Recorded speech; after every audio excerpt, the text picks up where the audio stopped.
All right, everybody. Happy Easter. Happy NBA playoffs. Celtics are back. The countdown to Banner 19 is on, and you can tick the first one off the board. Celtics got a 1-0 series lead against the Orlando Magic here. We're going to break it all down for you and more. This is a live Green with Emmy post game here. Playoffs are back. We are back. You guys know the deal. Let's lock in.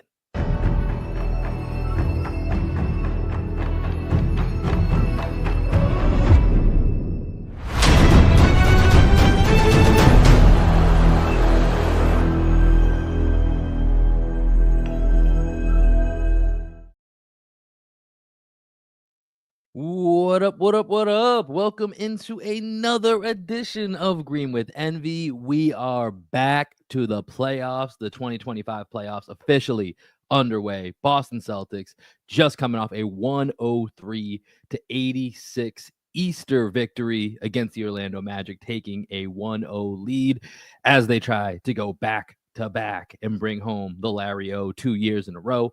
As always, this is your boy Will Weir checking in. How you doing? How you living? Joining me as he does each and every time, my best friend, co-host, and the coach of our podcast, the one and only Greg Menakis. Greg, happy Easter, fun weekend. It's all back, baby. It's spring. Everything's going right now. I'm having a great day. How are you doing? I'm doing great. I wasn't concerned even at halftime when the Celtics ended up going into the half down one or whatever it was. We watched the Knicks game right against the Pistons, and it felt very similar to that, where it felt like it was inevitable the Knicks were going to take over against the Pistons, and that happened in the fourth quarter. It happened in the third quarter with the Celtics, where Drew Holiday came out and just set the tone in that third quarter, and the game completely changed from there.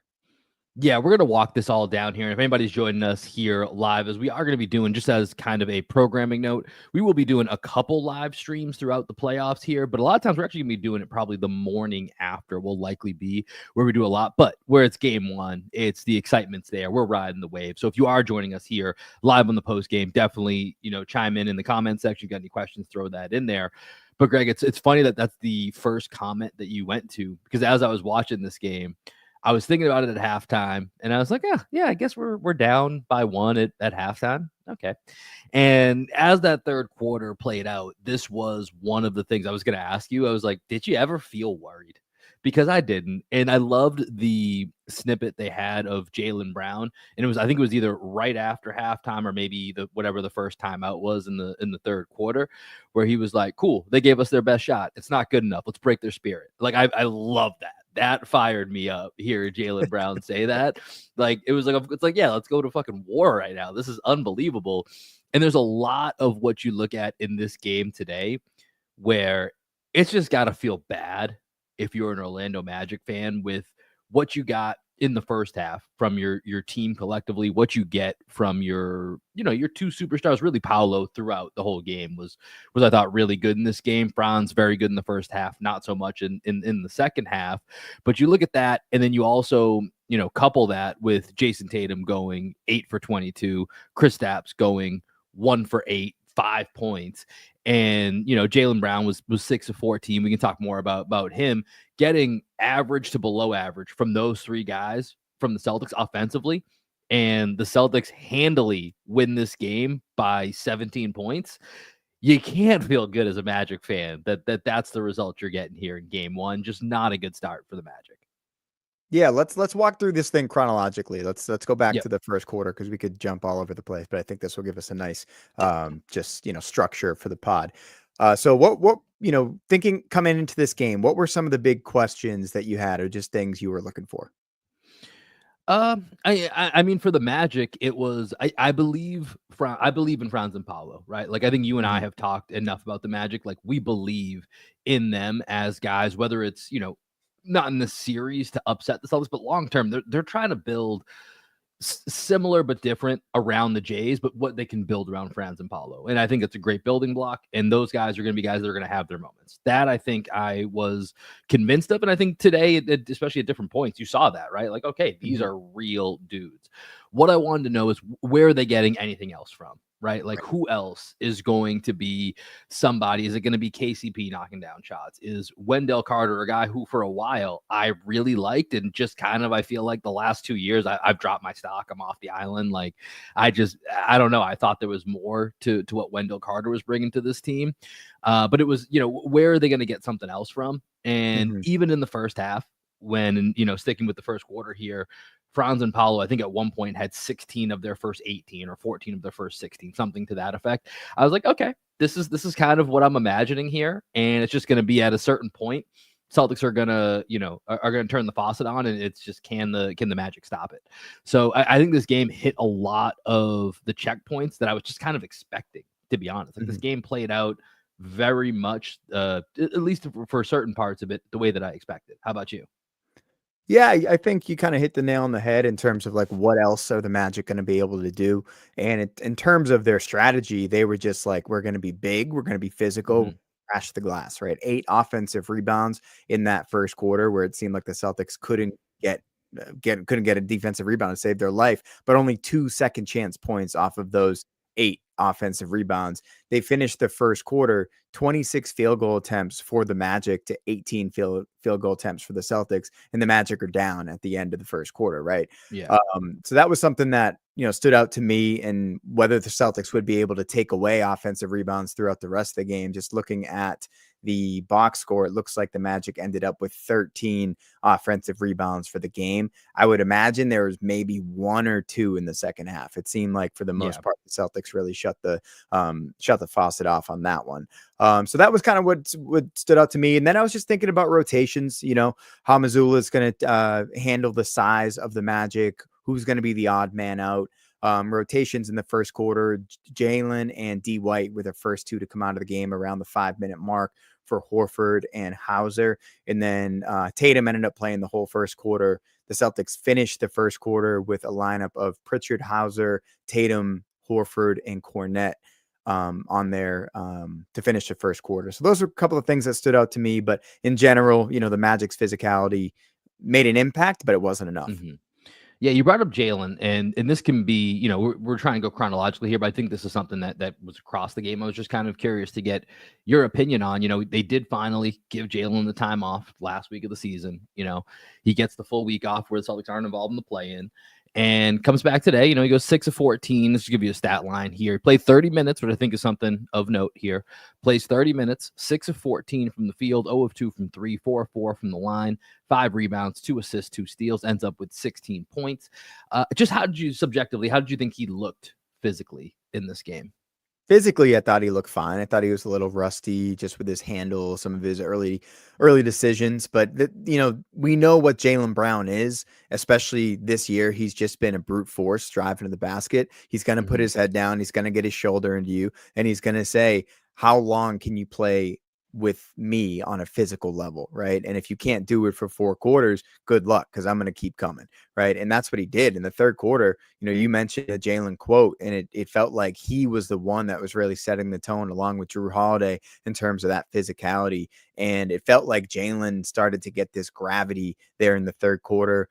He was going to the basket hard. I thought he played great defense. He was really locked in that third quarter on defense, along with Drew. So he wasn't limping. I didn't see any of the limping that I saw. He wasn't, the explosive Jaylen Brown that was still the one piece that was probably missing. But I do think first half and second half, Jalen, you saw a more confident in his movements, Jaylen Brown, than you did in the first half. So that's part of the reason I wanted to ask it here, as we're trying to kind of go through this quarter by quarter, half by half, is that I did think that, when I first turned on the game, and I was running a little bit late behind the game. So I got in when it was like, I think, 3 or 4 minutes into the first quarter, and started watching Jalen, and there was at one point he drove to the rim and kind of got like blocked by the underside of the rim, and I was like, man, there's just not that explosiveness there in the first half, and it was, that wasn't necessarily concerned, but I was like, all right, maybe this is just the reality. And then the second half, you did start to see more of Jaylen Brown, like you said, like we both have acknowledged, without the full explosion, but you saw more confidence in the defense, which we always have said over this span of whenever this knee has been flared up. That's the more concerning part, is what are you, because I think offensively, his brute force and knowing where he's making the movements, he's going to get by and he's going to be effective, maybe in a different way than what we are used to, but he can still be effective. Defensively is where it's going to be more concerning. And to your point, he was one of the leaders by the time he got to the second half. And that made me feel a lot better just about Jaylen Brown here going forward. Yeah, and with Jaylen, the 3-point shot isn't quite as important to me as the free throw percentage. And because if he's just going to be playing downhill and trying to out physical people, if he's hitting his free throws and he looked confident at the line tonight, he's his best free throw shooting year of his entire career this year. He was 4 for 4 from the line tonight, and every single one of them looked good coming out of his hands. So I was happy to see him moving well on defense. Offensively, Jaylen Brown's never going to be the most polished guy. He's going to have some moments that scratch your head. But I think Jaylen was great. And I'm happy to see him in the fourth quarter where he came to the scorer's table with about 5 minutes left. And they realized, you know what, we probably don't need to put Jaylen back in the game. Mazzulla and Jaylen played it smart. He didn't play in the fourth quarter there. So I thought that was good. Yeah, so I got to give some big kudos to Joe Mazzulla on his minute distribution here, because like you said, Jaylen at 30 minutes, and then KP, who just didn't have a great game today, plays just under 26 minutes. So I love that Mazzulla, and part of this is we're going to get to the guards here, because I think the three-headed monster of Holiday, White, and Pritchard are probably the biggest reasons why the Celtics won this game so handily. So I think we're going to get to them here in just a second, but I love the fact that Mazzulla trusted his team enough to say, we don't need to, Jaylen with his knee, Porzingis just stealing some minutes here, that we don't need to worry about, his health, that he doesn't need to be out there. We know who he is. We're not worried about anything. Like, I love that he stole some of those minutes today and didn't force, like, we have to play these 6. Like, this is how we become, this championship team. No, we are a championship team. We know who we are. And it's the flexibility, the versatility is the better word, of the Celtics roster, that especially in this first round series, where you can really lean into, okay, here's what's working today. We don't need to press on the gas with guys unnecessarily. And so I think Joe Mazzulla deserves a lot of credit for that, because I think he's gotten shit in the past at times for leaning on that too much. I think today this is another growth of Joe Mazzulla to be okay with that minutes lineup that he had going. But I think from here, Greg, let's talk about the guards, because I think obviously offensively, Derek White and Peyton Pritchard really carried this team today. And then we'll get to Drew Holiday, because in the first half I was like, oh man, been wondering about where Drew's going to be, and Drew was everywhere in the second half. But let's start with White and Pritchard here. I'll let you take that where you want to, but I think the two of them definitely carried this offense today. Yeah, I want to stay chronological the best we can. Second quarter, Tatum, non-Tatum minutes. Celtics are up, I think 26-18 or something like that, going into the second quarter. And by the time Tatum gets back in the game, it's 39-31. So they played the Magic even. And then the Magic, when Tatum came back in, that's when they actually went on their run. But one of the reasons why the Celtics were able to, survive without Tatum and at times thrive was Peyton Pritchard. Peyton Pritchard came into the game, hit his first 3-point shot from the right wing above the break, and he was just running a great pick and roll. I thought he made some good decisions. He was able to get into the paint whenever he wanted. There didn't seem to be a matchup that he was uncomfortable with. He even had Wendell Carter out in the island where he drew the 3 foul shots, which I thought was a huge moment there. And I thought Pritchard, really put his stamp on the game as the 6th man of the year coming off the bench. When you see, juxtapose that with what's coming off the bench with the Magic, where Pritchard single-handedly outscores the Magic bench. And I think that's a huge part of what makes this Celtics team special. And when you have Derek White playing at this all-star level, where he had 30 points, 7 for 12 from 3, and then you have another guy that you can bring off the bench that can just like pick up whatever Derek White was leaving there when he came out of the game. Those two guys really carried the team to the point where I think, they were the 2 leading scorers tonight, right? Yeah. Jason Tatum finished with 17, Jaylen finished with 16. So Derek White and Pritchard combined for 49 points tonight, and 11 made threes. Yeah, it's funny watching this game. I was just like, man, the Magic must be like, God damn, we would love Pritchard on this team so much right now, just to have him to play off of Franz and Paolo. Like, that's a guy that they're like, we so desperately need. And I think with Suggs, this would be more of a question, but even even with the matchups that Pritchard was kind of feasting on, to your point, he got some of the bigs in space and kind of got them in trouble. Is when the Magic have Suggs, and we've talked about him in our preview, that he can be kind of a Marcus Smart, big ball one type guy, can get real physical. This was a series that I looked at and I was like, I'm a little worried about Pritchard in this type of series because the guys are big and physical. Now remove Suggs and you do have typically Corey Joseph or Cole Anthony is going to be on the court, and Anthony Black's a young player, but Pritchard was just so confident. Like I don't think it he could have played in whatever game today the way that he played. And another thing that just stands out, and Richard Jefferson went into this a little bit. I think this might have been the second quarter as well. Just Pritchard's footwork in the lane, man. Like when he gets in there and does, you've made the Jalen Brunson comp before, where he kind of does the pivot, spin, up fake, and then kind of the step through. It's just so pretty to watch Pritchard be able to do that, and him to add that to his game and not just be, hey, I'm out here for threes and ball handling, and that is something that really took him to this level that I think he is likely or will at least be one of the top 2 finalists in that 6th Man of the Year award. And today was, to your point, just kind of a stamp on it. And then when you also have Derek White that he's playing off, where Derek White looking like Steph Curry at certain points in this game, Derek White's just turned into a sharpshooter. Dude, but there was that one moment, crazy. Will.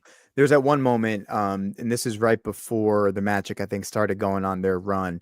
The broadcast even showed a replay of this, right? But the Magic go empty side, pick and roll out of that right corner. Derek White chases, I think it was Cole Anthony over the top. KP's in drop, and he's playing 2, right? Backing up to the basket, ends up blocking the lob. I think it was a lob pass, right? Jalen ends up tipping it to Al Horford, who turns in the air, finds Derek White without dribbling, makes a cross-court pass to Pritchard, 1 dribble, pull-up 3. And like that was the moment in that first half where you were like, all right, there's no way the Magic are going to be able to hang with us for 4 quarters, because we're able to do stuff like this somewhat regularly, and the Magic didn't have any plays that even came close to that. It was just all Paolo and all Franz. Yeah, the biggest thing I think for this series is, whatever it was, that last 7-8 minutes of the second quarter. And I don't know how much the Magic outscored the Celtics in that time frame, but that's their version of a run, is like a dogfight that over 6-7 minutes, they win 14-6, right? Like that's like their type of run. Whereas for the Celtics, it's like they can put a 15-4 run together in about 2.5 to 3 minutes. Right. And then you're like, we were in this game. Like 6 different guys that can lead that 15-4 run. Right. Exactly. So that's like the biggest difference. And to your point, with the Magic, it's all coming from Franz and Paolo, and maybe they get one shot from somebody else that makes it feel like, oh, they have versatility in what they're scoring here, but they just don't. And so, watching, what the Celtics were able to do, it just never felt out of their control this entire game. Even when you get the game, the offensive games that you get from Jalen, Jason, and Kristaps, the luxury of having Derek White and Peyton Pritchard, and then you think about that. I think I'm jumping into the third quarter here, which is good because I want to get to Drew Holiday. But there was a block in that. It could have been the third quarter. Maybe it was the early fourth. The one where Paolo goes up and Horford and Derek White go for the contest, and Derek White is the one that was an unbelievable play. And if you watch the replay, you can see him shaking his head like, I got that. Like he knew it. And that was just, we know how good Derek White is, but just seeing that against Paolo too, who's so big, so strong.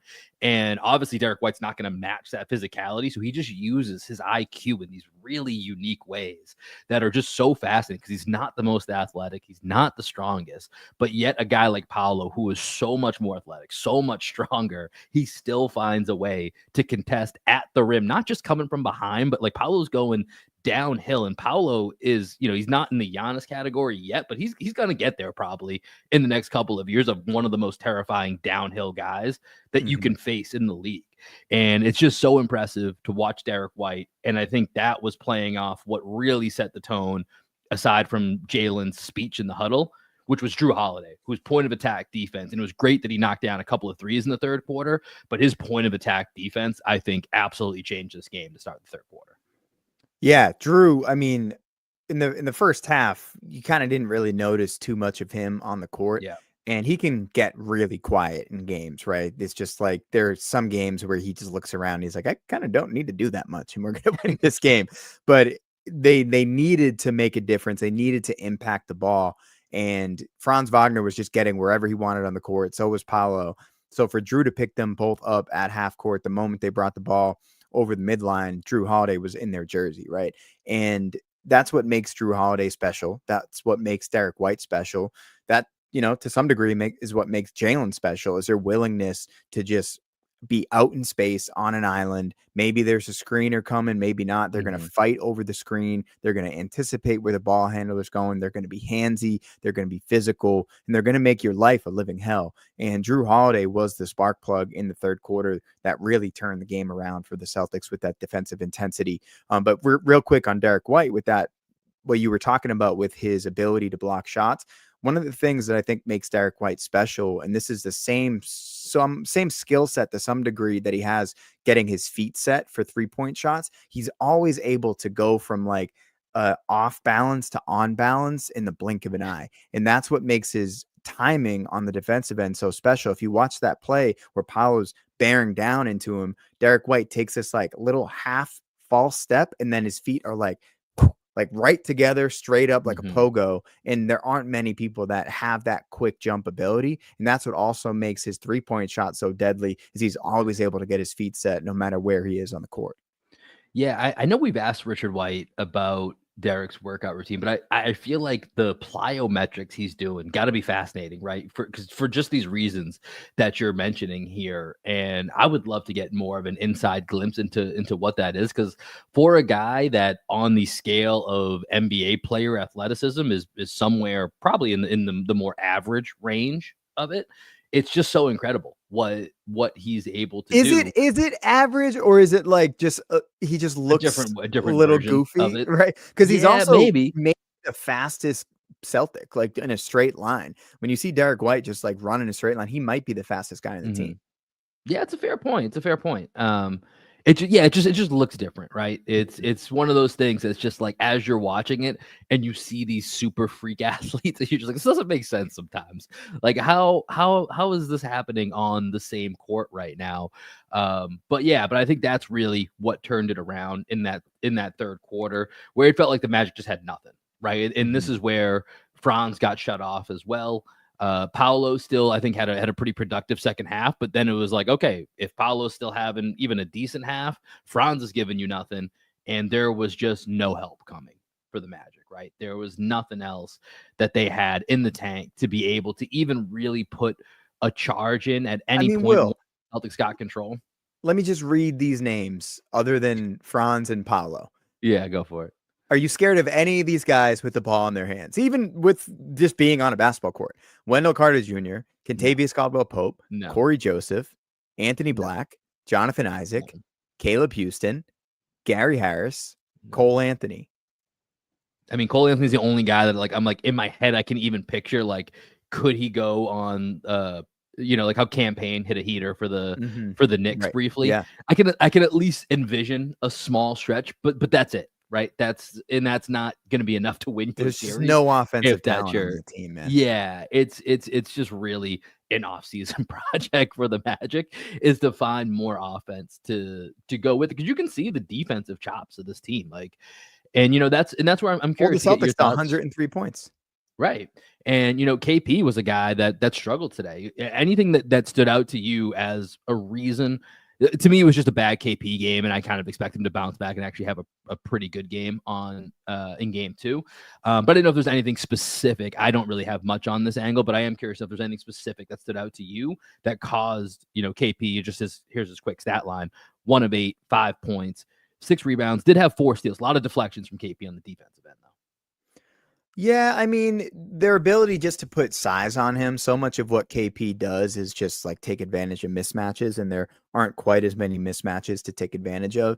And when you think about the typical set that the Celtics go to with the high pick and roll, and KP just like runs to the nail, what they were doing, they were just scramming out that little guy, and they were just selling out and making daring the Celtics to make a cross court pass, because it was typically Franz or Paolo who was like on the opposite wing and would just run over to take Kristaps away at the nail. So he was unable to take advantage of mismatches there. And then they kind of have like the perfect defender to guard him in Jonathan Isaac. So I think when Isaac came into the game, like there was that one play where Kristaps fell down, was probably the greatest example of it. But Isaac is just the perfect defender because he's able to recover out to the 3-point line and still move his feet if KP decides to do like a dribble handoff keep or something like that. So I think this is a tough matchup for Porzingis to just like get his normal buckets, but I think he'll figure it out by, game 2 or game 3.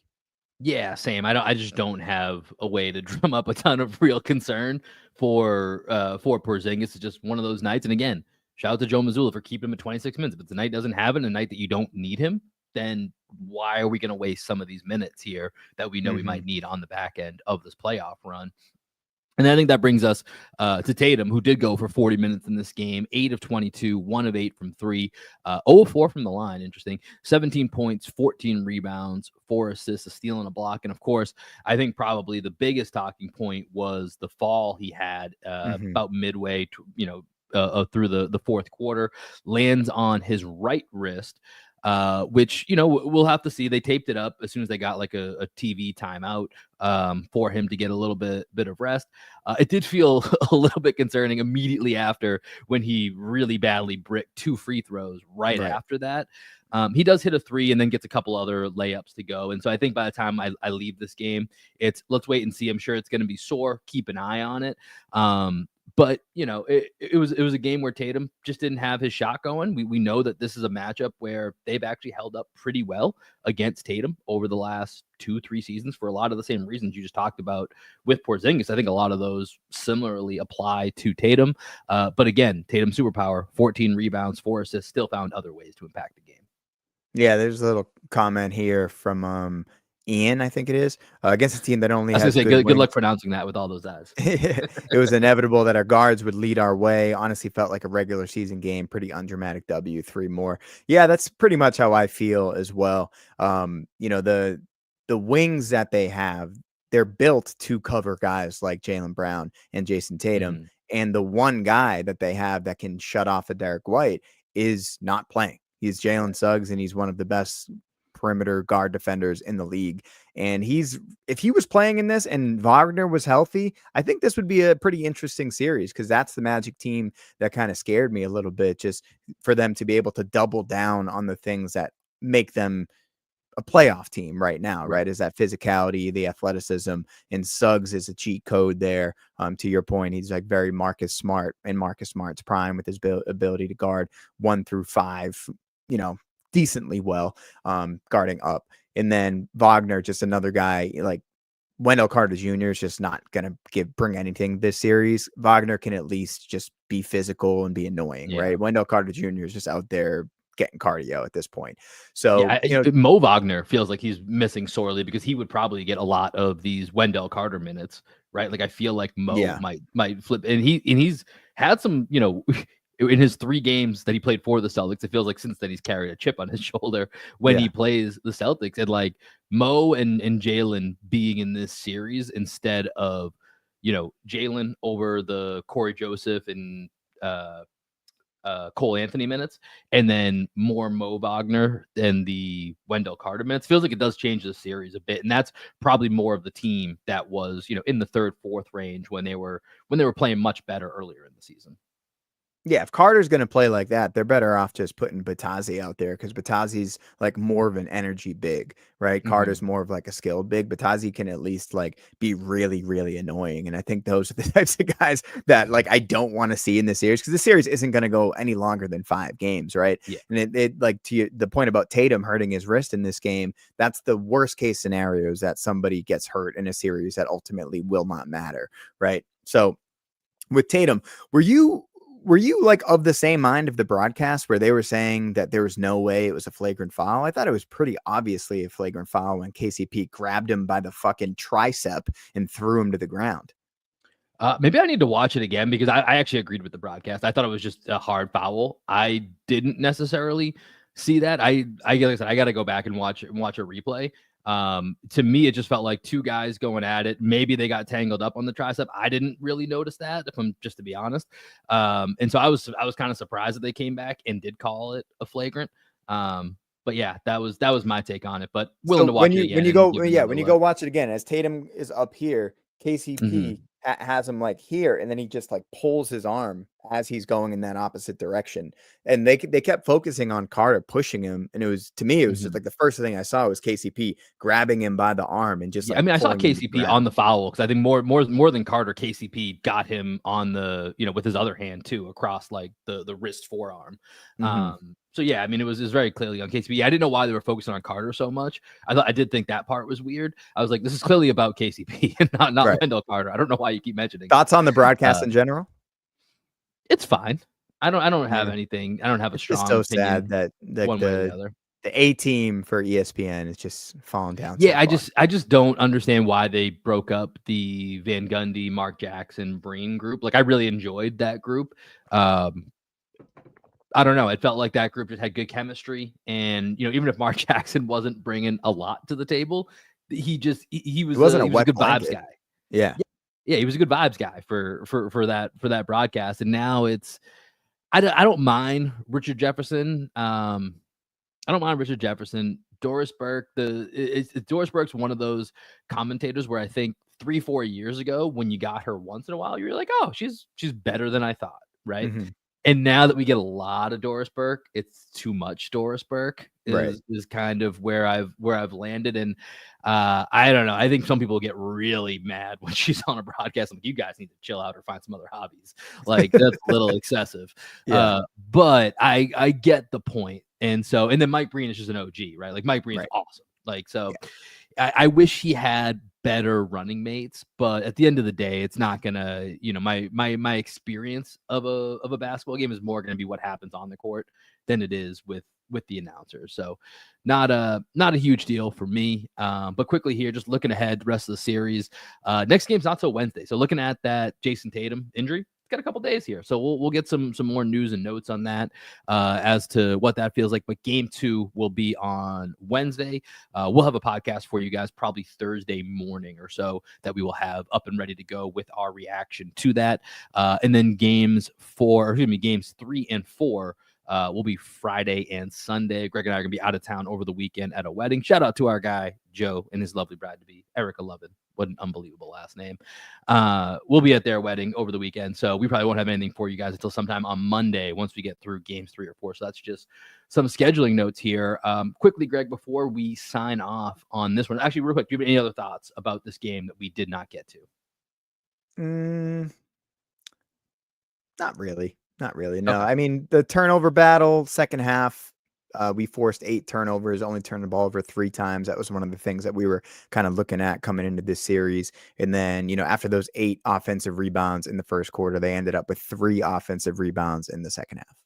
Yeah, I think your idea of playing Goga over Carter is gonna be interesting to see if they go with that. The other part I'm thinking of is they just, Jonathan Isaac defensively, like he's offensively, he went 3 of 4. I did think it was funny at one point. Richard Jefferson goes, Jonathan Isaac now has 7 points. He's the 3rd leading scorer on your Orlando Magic. That was pretty good. Yeah, that was pretty funny.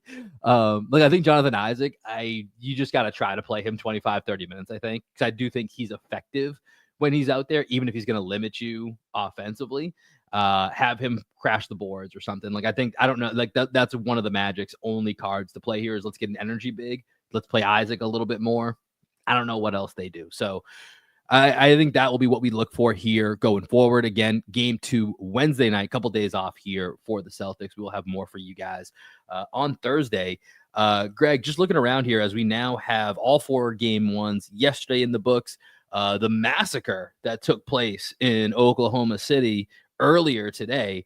And Greg, I was out golfing before this, and it was about around 1 p.m., maybe 1:15. I was like, oh yeah, let me check in on the OKC game. I forgot. Pulled open my phone, audibly gasped. It was 85-40. And I just went, what? Just looking at it. I couldn't believe my eyes. And I kept tracking it afterwards, and it just kept getting worse. I don't know if you had a chance to, I haven't seen anything from this game. I looked at the box score. anything from this game that you can tell me of how just brutally bad? How do you lose by 51 in the playoffs? I don't know, man. I didn't watch the game. I was Okay. hanging out, and then I was gonna try and tune in for the second half, and then carry that into the game against the Celtics. I mean, for the Celtics game, and then I saw the score, and I was like, I'm not watching the rest of this game. Like, Yeah, clearly, this no. game's already over. So, I'm not gonna learn much from that game. OKC, obviously, we have them as a team that could take down the Celtics in a 7-game series. But the games that I did watch, Lakers and the T-Wolves, I thought was an interesting matchup just to see the level to which the T-Wolves shot the ball and brought it in terms of physicality. LeBron looked old in that game. That was one of the first times I've seen LeBron look old. He did have that crazy chase down block, very reminiscent of his like peak athleticism, but offensively he didn't have it in that game. Reeves looked overmatched. That was something I didn't really consider quite as much as how much Anthony Edwards was just going to take him out of the series, and Ant was just. Do you know what's interesting about that, Greg? Is watching it. It struck me that we didn't talk about this when previewing it, because I think we talked about it in a theoretical Celtics Lakers matchup that we had, where it's like, well, hey, the Celtics have guys that can match up with LeBron, Luka, and then most teams don't have a guy, and we have 2 other guys that can match up with Reeves. I don't know why we didn't put that same logic to the test with the T-Wolves, because that's kind of the same logic for them, although Luka has given them problems, and Luka had another 37 points. So I think we got lost in they still don't match up ideally with LeBron and Luka, but they do match up very well with having somebody that can take on Reeves, which I think is a part that we probably overlooked when viewing that matchup. Right. And then, we went out and we watched the Knicks Pistons game together with our guy Liptak. Cat surprised me. I thought Cat played an unbelievable fourth quarter. Obviously, the campaign continues. Dude was unbelievable. He was the reason why the Knicks really got back into the game, forcing that 5-second call to start the fourth quarter, really changed the momentum of that. Cat really showed me something in that one. I think, what was the other game that I watched? Clippers and Nuggets. Yeah. Man, a lot of Russell Westbrook in crunch time, but you got to give Russ credit, man. He just always believes in himself. When the whole world says he shouldn't be on the court, Russell Westbrook says I should. We all need a little bit of Russell Westbrook in ourselves, just like that belief that no matter what anyone else is saying, you just believe in yourself, undeniably. Just 100 to the fullest of its extent. I think we all need a little bit of that. It felt like it was going to be a little bit too much of that from Russ. Hits the big 3 and then immediately made 2 plays. You're like, okay, there it is. Doesn't even get the 3-pointer off. Tries to do this. Oh my he God, could have just passed the ball to Jokic, and instead he tried to throw it off him out of bounds. I was very unclear. We were at the bar at that time. I don't know if he was trying to throw it off him, or if he was trying to throw it off him out of bounds, or trying to throw it off him so he could then pick the ball up and catch it and shoot it like a pass to himself. Yeah, right. I don't. Oh, Russ. Very, very confusing. Yeah, that series is going to be so fascinating. It's going to be some late nights, but I think I have to tune in to just about as much of that series as I possibly can, and deal with the sleeplessness the next day, because that series is going to be too much fun. But I think to the other points from the games yesterday, the other 2 East series, I think just played out exactly how we kind of envisioned, right? Mm-hmm. The Pacers, Giannis puts up 36 and 12, and he can generate offense, but who else, right? Then they get Dame back in the next game or 2, and at least offensively, it gives them more juice. The Pacers are just a better team. It's still the same premise will still apply even when Dame comes back. Better team versus the best player in the series. And then Knicks Pistons. Did you see the Kuzma box score? Oh, the Tony Snell. He's the new Tony Snell. I think he has to be the new. It was unbelievable because I was watching that game and I didn't realize it was that bad. But every time he had the ball, it was just like, what were they thinking? Trading the Middleton's a 40% 3-point shooter. I understand health wise, he's just never gonna be the same anymore. But for the next year and a half, whatever's left on his why wouldn't you just take the chemistry that Middleton and Giannis are like brothers? You know what I mean? The way think back to the championship, how much how cool that moment was. They were like, yo, we stuck around and we did this.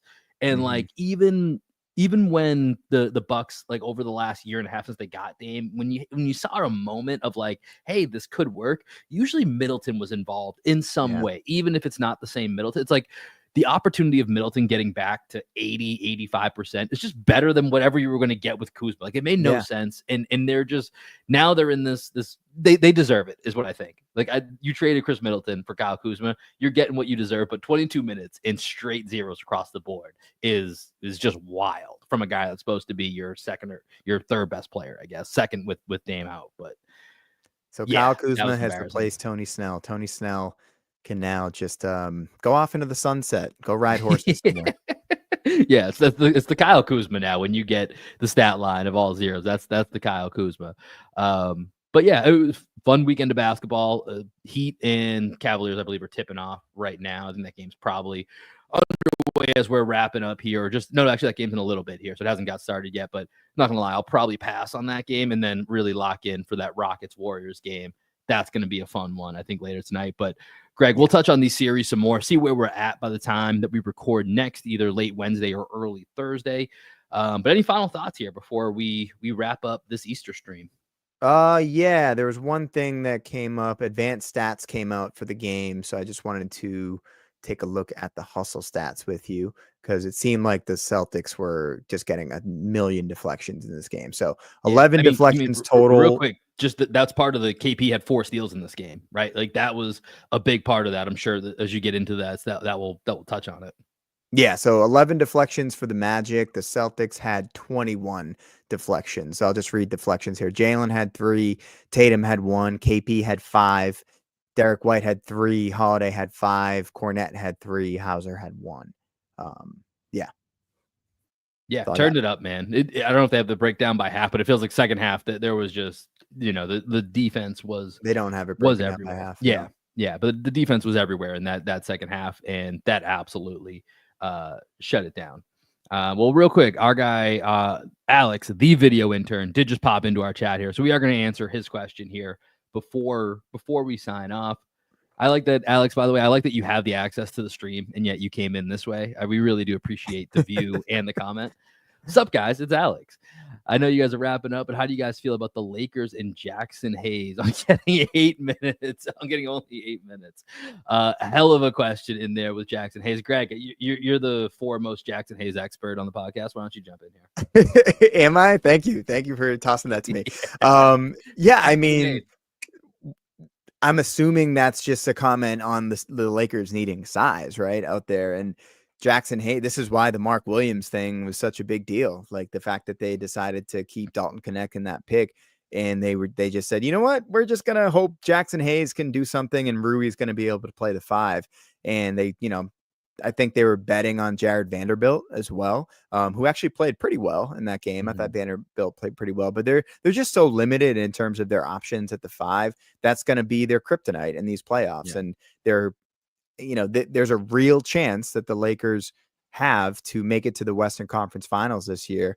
And if size ends up being the issue that keeps them out of it, they're going to look back on that trade and they're going to regret making up a failed physical, because Mark Williams played the rest of the year for the Hornets with no issues. What a weird situation. Like, there's got to be more investigation into like how and why this was rescinded. Then he's still cleared to immediately play with his new team, or with his new old team, however you want to look at that. Right. I don't know. That's just such a bizarre situation. But I mean, we'll see how that series plays out. But that was my biggest concern for the Lakers after the Luka trade for this immediate season was, cool, you make that trade 1,000 times out of 1,000 times. Like, you just absolutely stole a top 5 player in the league that's 25, 26 years old, whatever Luka is. You do that every time. Before this year, unless you get like some more size, you are a little bit handicapped in that department. And so we'll have to just see, because at the end of the day, they still have Luka and LeBron, and Timberwolves still got to beat them 3 more times in the next 6 games to close this out. So I think that'll be fascinating to just see what prevails in that series. And then theoretically, it's small ball. It could be small ball and small ball in the next round if you get there. So